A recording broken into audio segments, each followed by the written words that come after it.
As a Man Thinketh. Chapter 6, Visions and Ideals. The dreamers are the saviors of the world. As the visible world is sustained by the invisible, so men, through all their trials and sins and sordid vocations, are nourished by the beautiful visions of their solitary dreamers. Humanity cannot forget its dreamers, it cannot let their ideals fade and die, it lives in them, it knows them in the realities which it shall one day see and know. Composer, sculptor, painter, poet, prophet, sage, these are the makers of the afterworld, the architects of heaven. The world is beautiful because they have lived without them, laboring humanity would perish.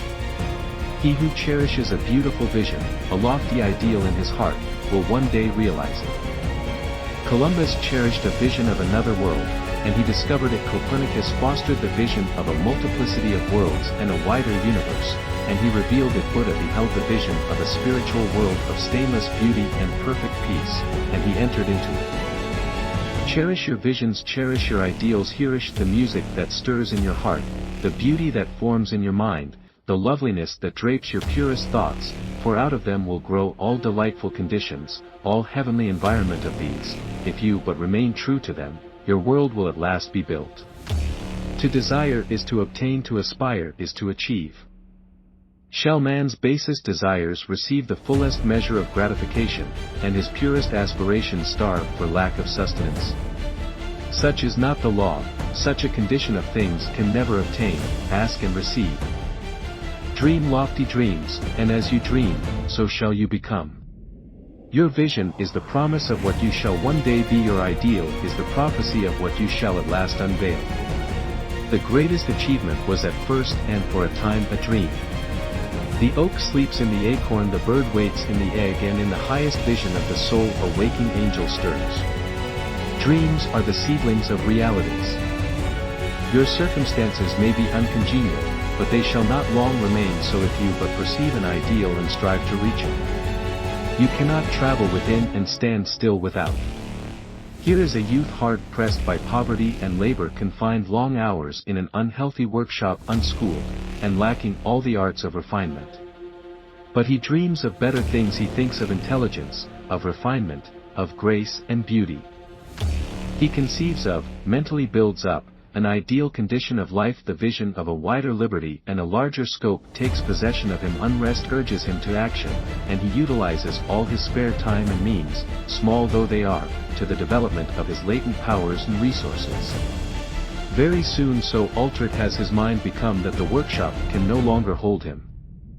It has become so out of harmony with his mentality that it falls out of his life as a garment is cast aside, and, with the growth of opportunities which fit the scope of his expanding powers, he passes out of it forever. Years later we see this youth as a full-grown man. We find him a master of certain forces of the mind which he wields with worldwide influence and almost unequaled power. In his hands he holds the cords of gigantic responsibilities, he speaks, and lo!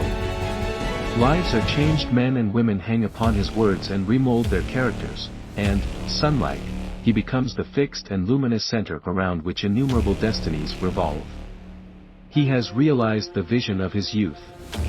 He has become one with his ideal.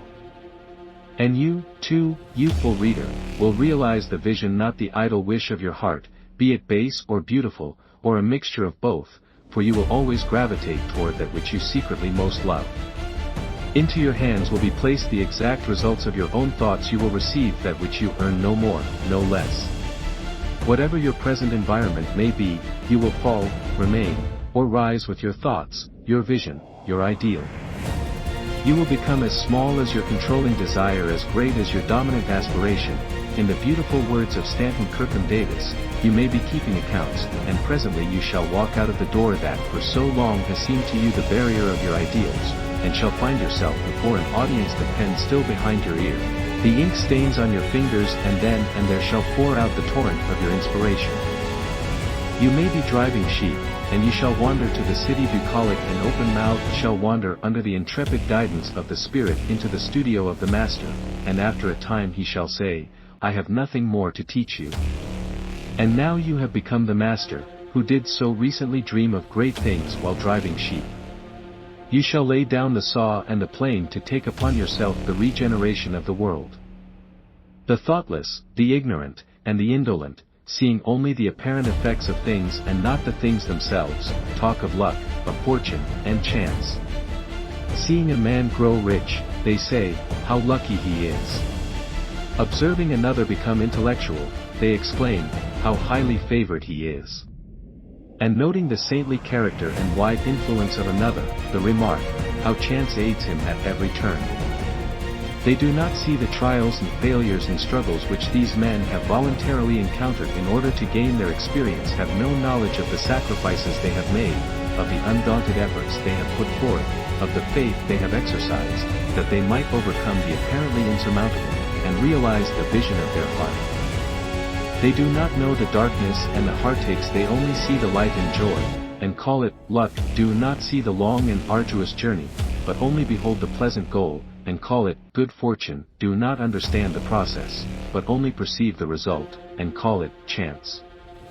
In all human affairs there are efforts, and there are results, and the strength of the effort is the measure of the result.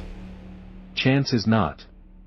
Gifts, powers, material, intellectual, and spiritual possessions are the fruits of effort, they are thoughts completed, objects accomplished, visions realized.